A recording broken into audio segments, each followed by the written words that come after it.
കൃഷ്ണവർമ്മ തമ്പുരാന് 2 മക്കൾ. അതിൽ മുതിർന്നവളായിരുന്നു മന്ദാകിനി.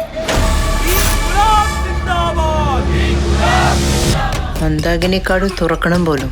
പക്ഷെ മന്ദാകിനി നമുക്ക് ചുറ്റുമുണ്ട്. കാട് തുറക്കണം നല്ലതല്ലേ? അന്ധവിശ്വാസങ്ങളൊക്കെ പോട്ടേന്ന്. അത് മാമന് മന്ദാകിനിയെ കുറിച്ച് ശരിക്കും അറിയാനിട്ടാ.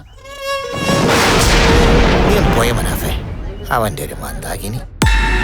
നിങ്ങൾക്ക് മന്ദാകിനിയെ കുറിച്ച് എന്തറിയാം? പ്രേതമാണെന്നറിയാം. നല്ല ഫ്രഷ് ഇൻഫർമേഷൻ. 17-ാം നൂറ്റാണ്ടിൽ ഒരു തായ്വാനീസ് ചിത്രകാരൻ കൃഷ്ണവർമ്മ കൊട്ടാരത്തിൽ വന്നിട്ടുണ്ട്. കൊട്ടാരത്തിലുള്ളവരുടെ പടങ്ങൾ അയാൾ ഒരു ഓട്ടോബയോഗ്രഫി വരച്ചിട്ടുണ്ട്.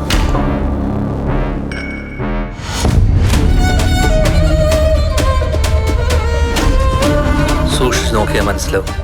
മരണങ്ങൾ നടക്കുന്നതൊക്കെ ഗ്രഹണ സമയങ്ങളിലാണ്. സാധാരണ ഗ്രഹണമല്ല, സൂപ്പർ ബ്ലഡ് മൂൺ എന്നാ പറയണത്.